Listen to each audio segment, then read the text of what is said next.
कहा गया है कि मेष लग्न में ही लक्ष्मी पूजन किया जाए। यदि कोई विशेष अघोरी है तो मिथुन लग्न में ही उसका पूजन किया जाए लक्ष्मी का। ऐसा क्यों कहा गया?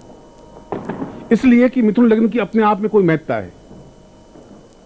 मिथुन शब्द बना है मैथुन से। मैथुन मीन्स पूर्ण भोग युक्त जीवन। मैथुन का मतलब है पूर्ण पुत्रदा युक्त जीवन। जिनके जीवन में पुत्र हो ही नहीं या पुत्र होते ही नहीं हो, वह मिथुन लग्न में लक्ष्मी पूजन करने से अवश्य ही पुत्र प्राप्ति होती ही है, गारंटी है, निश्चित है। और सिंह लग्न का मतलब है स्थिर लग्न। जहां लक्ष्मी का स्थायित्व लेना है वहां सिंह लग्न में साधना प्रारंभ करनी ही पड़ेगी। और कुल 12 लग्नों में से पूरे 6 लग्न रात्रि को प्रारंभ हो जाते हैं। और प्रत्येक लग्न के प्रत्येक चरण का ज्योतिष दृष्टि से महत्व है। खैर, ये ज्योतिष की एक अलग परिभाषा बनी। मैं तो वाल्मीकि रामायण के उस प्रसंग को आपके सामने स्पष्ट कर रहा था कि रावण ने पूर्ण तांत्रिक साधनाओं में भगवान शिव को आराध्य बनाया, क्योंकि तंत्र का प्रारंभ ही भगवान शिव से हुआ। और शिव ने जब तांडव नृत्य प्रारंभ किया तब 30 अक्षर उस तांडव नृत्य में से जो घुंघरू बांधे भगवान शिव ने पैरों में, और घुंघरू बांध करके जो नृत्य किया, लास्य किया, उस लास्य से कुल 30 अक्षरों की ध्वनि निकली। और संसार में 30 शब्दों के अलावा कोई शब्द है ही नहीं। सारे संसार की जितनी भाषाएं हैं वो 30 शब्दों पर, 30 अक्षरों पर आधारित है।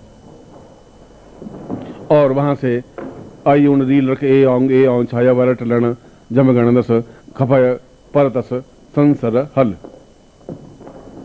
इन अक्षरों के माध्यम से पूरी संगीत की रचना हुई। इन अक्षरों के माध्यम से पूरे यजुर्वेद की रचना हुई। इन अक्षरों के माध्यम से पूर्ण मंत्रों की रचना हुई। और उन्हीं मंत्रों, उन्हीं शब्दों को रावण ने सीधे उस भगवान शिव के लास्य से प्रारंभ किया, कहीं से पढ़ा नहीं।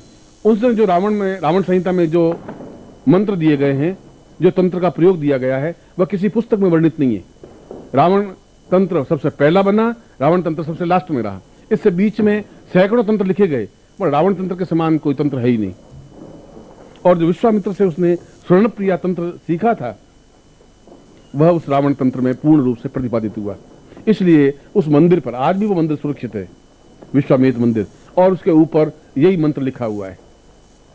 यदि आप नेपाल जाएं तो काठमांडू में, नेपाल में पशुपतिनाथ का मंदिर है। और पशुपतिनाथ के मंदिर को आपने आंखें खोल के देखा नहीं, दर्शन करके निकल गए। उसमें मंदिर के 4 द्वार हैं, पूर्व, पश्चिम, उत्तर, दक्षिण। भगवान शिवलिंग स्थापन है। अंदर किसी पुजारी जाने देते नहीं, मगर उस शिवलिंग पर बहुत महीन अक्षरों में पूर्ण श्री विद्या अंकित है, पूरा श्री सूक्त अंकित है उस शिवलिंग पर, और पूर्ण श्री प्रिया मंत्र और साधना विधि अंकित है।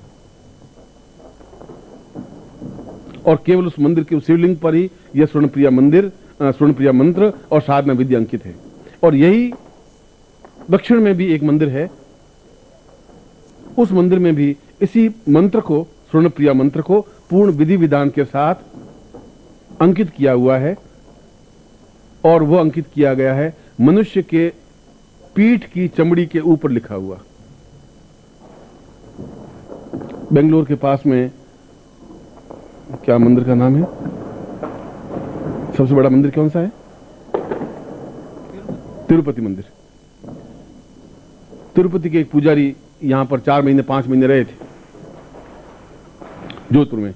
यहां पर मंडोर स्थान है, मंडोर में आगे गुफाएं हैं, वहां कई साधक साधनाएं आज भी कर रहे हैं, तांत्र साधनाएं सीख रहे हैं। यहां तो संभव नहीं है, पर जो वास्तव में सीखने के इच्छुक हैं वो सीख रहे हैं। 10-12 शिष्य आज भी वहां हैं, जो 4 साल से, 3 साल से, 5 साल से हैं। उस गोविंदाचार्य ने, जो तिरुपति मंदिर के थे, उन्होंने कहा कि गुरुजी आप तिरुपति दर्शन किए? उनका 5-6 बार गया। उनका गुरुजी तिरुपति दर्शन आपने किए ही नहीं। मैं पुजारी हूं, मैं तो कई सालों से पुजारी हूं, मैं जानता हूं कि तिरुपति कहां है। मैंने कहा कहां है? कि ऊपरी मंदिर में तिरुपति की मूर्ति है ही नहीं। तिरुपति मूर्ति तो गर्भगृह में, गहराई में, जिसमें 108 सीढ़ियां हैं। सीढ़ियों के नीचे ओरिजिनल जो मूर्ति है वो तो वहां स्थापन है, जो हीरों से जड़ी हुई है टोटल, वो बाहर रखते ही नहीं। और जो कोई वीआईपी होते हैं विशिष्ट, उनको ठेठ अंदर ले जाके पूजन करते हैं। अब कि आप आओगे तो मैं आपको मूल विग्रह दिखाऊंगा। ये तो मेरे लिए आश्चर्यजनक बात थी कि लाखों लोग ऊपर दर्शन करके आ जाते हैं और तिरुपति के दर्शन नहीं होते। हम कोई हैदराबाद गए तो माता जी वाइफ को लेकर, पत्नी को लेकर के मैंने कहा चलो गोविंदाचार्य से मिल लेते हैं। और गोविंदाचार्य ने कहा कि गुरुजी मैं आपको दर्शन करवाता हूं, और ठीक गर्भगृह में ले गया विशेष अनुमति से। और वहां बहुत बड़ा कक्ष है, उसमें तिरुपति की पूर्ण हीरों से युक्त, कोई उसमें जॉइंट नहीं है, कोई पत्थर नहीं है, हीरे से हीरा जड़ा हुआ पूर्ण विग्रह है, शिवलिंग है और उस मूर्ति है भगवान विष्णु की। शरीर, आंखें, हाथ, कान, नाक केवल उन हीरों से जड़ा हुआ, हीरों से अंकित। और पूरे कमरे में उनकी रोशनी होती है, चारों तरफ पट्टे लगे हुए हैं। और उस जमाने में, आज से शायद हजारों साल पहले, जब लिखने का कोई स्थान नहीं था, तो कैदियों की पीठ पर पूरी चमड़ी उतार देते थे और उसको रसायन से लेप करके उसके ऊपर मंत्र लिखे और वे लटक रहे। और उसमें स्वर्ण प्रिया साधना का पूर्ण विधि विधान अंकित है। आप में से कोई भी जाके देख सकता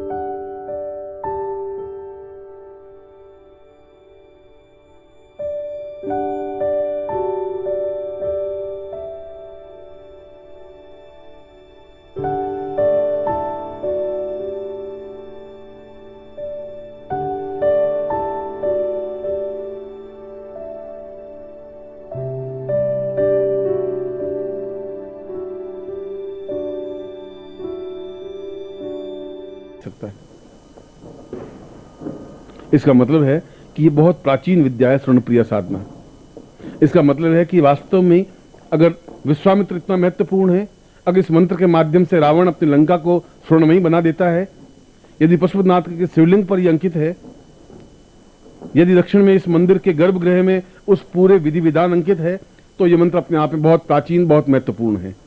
क्योंकि मैंने वहां पर उसको मैंने कहा भी, मैं इसको कैमरे से, उसने कहा गुरुजी हो ही नहीं सकता, पॉसिबल नहीं है, कैमरा तो आप यूज कर ही नहीं सकते, आप देख लें।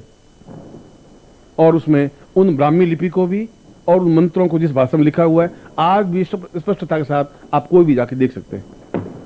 उस विग्रह को भी, उस मूर्ति को, विष्णु की मूर्ति को जो अंदर स्थापन है। एक तो ये हो कि ये पत्थर हो और उसके ऊपर हीरे जड़े हुए हो, एक हो कि हीरों से हीरे एक माला की तरह गूंथे और उसके ऊपर हीरों का एक अंगूठ बन दिया, उसके ऊपर हाथ, नाक, कान बना के विष्णु की मूर्ति बना दी। वह मूल विग्रह है जो अंदर गर्भगृह में अंकित है। और वहां कोई दिया नहीं लगता। उन हीरों का प्रकाश अपने आप में इतना तेजस्वी है कि जैसे आप अक्षर पढ़ सकते हैं। कभी आपका भाग्य हो, सौभाग्य हो, तो आप जाएं और तिरुपति के साक्षात मूल विग्रह के दर्शन कर सकें। कभी आपका सौभाग्य हो, नेपाल में जाएं और दूरबीन लेके जाएं। अंदर तो वे पुजारी बहुत मुस्टंड है, अंदर जाने देंगे नहीं आपको, मगर दूरबीन से उन अक्षरों को पढ़ सकते हैं। बाहर खड़े खड़े तो देखने से मना करते नहीं, देख सकते हैं। क्योंकि जहां श्री सूक्त पूरा अंकित है, जहां रावण का संहिता के शिव पूजन अंकित है, तो यह स्वर्ण प्रिया साधना विधि भी पूरी अंकित है, मंत्र नहीं, पूरी साधना विधि। और इस स्वर्ण प्रिया साधना के, इस मंत्र की 108 भेद हैं, एक भेद नहीं। संतान प्राप्ति के लिए स्वर्ण प्रिया साधना अलग है, शरीर साधना के लिए अलग है, तंत्र साधना के लिए अलग है, वायु गमन प्रक्रिया के लिए अलग है। मंत्र एक ही है, प्रयोग विधियां अलग अलग है। जैसे 2 in 1 और 3 in 1 और 4 in 1 होता है, वैसा। और ये साधना केवल अमावस्या की रात्रि को ही की जा सकती है। और 12 अमावस्याओं में से श्रेष्ठ अमावस्या कार्तिक की अमावस्या कहलाती है, जो आज अंकित है और जिसमें आप और हम आमने सामने बैठे। इसलिए मैं उस क्षण विशेष की महत्ता आपको समझा रहा था कि विश्वामित्र ने जहां लक्ष्मी को आबद्ध किया, जहां मैं दिल्ली में आपको विश्वामित्र संहिता के बारे में स्पष्ट किया था, और मैंने मंत्र दिया था कि इस मंत्र का जाप आपको आज भी करना है, कल भी करना है, परसों भी करना है। यह तो मैंने विश्वामित्र संहिता से दिया था। मगर विश्वामित्र के मूल चिंतन को, उस स्वर्ण प्रिया को रावण ने पहली बार समझा, इसलिए रावण मंत्र भी कहलाता है, इसलिए इसको दशानन मंत्र भी कहते हैं, इसलिए इसको स्वर्ण प्रिया मंत्र भी कहते हैं, इसलिए इसको अद्वितीय चैतन्य मंत्र भी कहते हैं, और लक्ष्मी गर्भ मंदिर भी कहते हैं, मंत्र भी कहते हैं।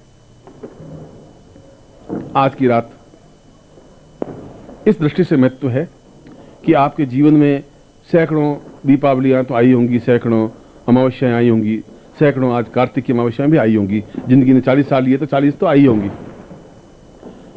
मगर अभी तक आपको इस बात का ज्ञान नहीं था कि यह रात्रि इतनी महत्वपूर्ण क्यों है, क्यों सिंह लग्न में ही साधना पूजन विधि की जाती है। यह तो कभी भी कोई भी व्यक्ति कर लेता है, वो तो एक अलग बात है। करने को तो आदमी सांस लेता है और जिंदा रहता है, मर जाता है। मर जाना और जिंदा रहना कोई बहुत महत्वपूर्ण बात नहीं है। जिन महत्वपूर्ण बात यह है कि आप अपने क्षमता के बल पर अद्वितीय बने। कश्यप का, एक गरीब कश्यप का बेटा रावण, जिसमें कुछ बुद्धि ज्ञान नहीं था, वो अपने आप में अद्वितीय पुष्पक विमान बना सकता है। पूरी नगरी को लंका की बना दे। आप तो नहीं बना सकते, गले का हार भी वाइफ के, पत्नी के, और पूरी नगरी को बना दे, तो जरूर उस व्यक्ति में कोई दम क्षमता, ताकत थी। जो पूरे काल और इंद्र और वरुण और कुबेर को अपने पैरों के नीचे दबा के रखता था, तो साधना की होगी इंद्र की और दबा के रखा होगा।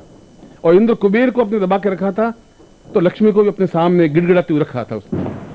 हाथ नहीं जोड़े थे उसने एक बार भी लक्ष्मी के सामने। जहां वो सिंहासन में बैठता था, लक्ष्मी चरणों में बैठी रहती थी, या तो विष्णु के चरणों में बैठी या रावण के चरणों में बैठी।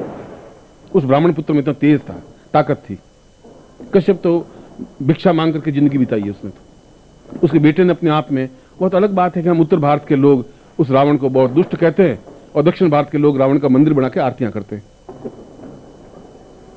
वह तो हमारा चिंतन दृष्टिकोण गलत है, मगर उसके जैसा विद्वान व्यक्ति तो पैदा हुआ ही नहीं। रावण संहिता जैसा, रावण तंत्र जैसा व्यक्ति न लिख पाया। त्रेता युग से आज तक कोई व्यक्ति लिख नहीं पाया इतने अद्वितीय ग्रंथ को, इतने अद्वितीय मंत्र को। न अगले 10,000 साल को लिख पाएगा, कि उसके लिए उतना ही दमखम, क्षमता, पौरुष, ताकत, साहस चाहिए जो उस मंत्र को लिख सके।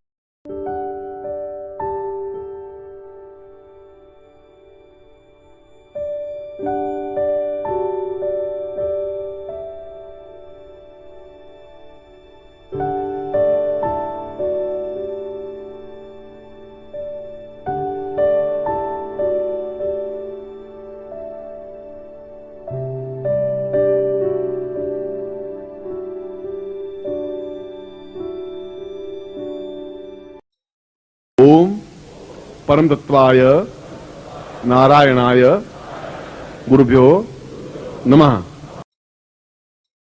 ओम ह्रीं मम प्राण देह रोम प्रतिरोम चैतन्य जाग्रय ह्रीं ओम नमः। ओम भूर्भुवः स्वः तत्सवितुर्वरेण्यं भर्गो देवस्य धीमहि धियो यो नः प्रचोदयात्।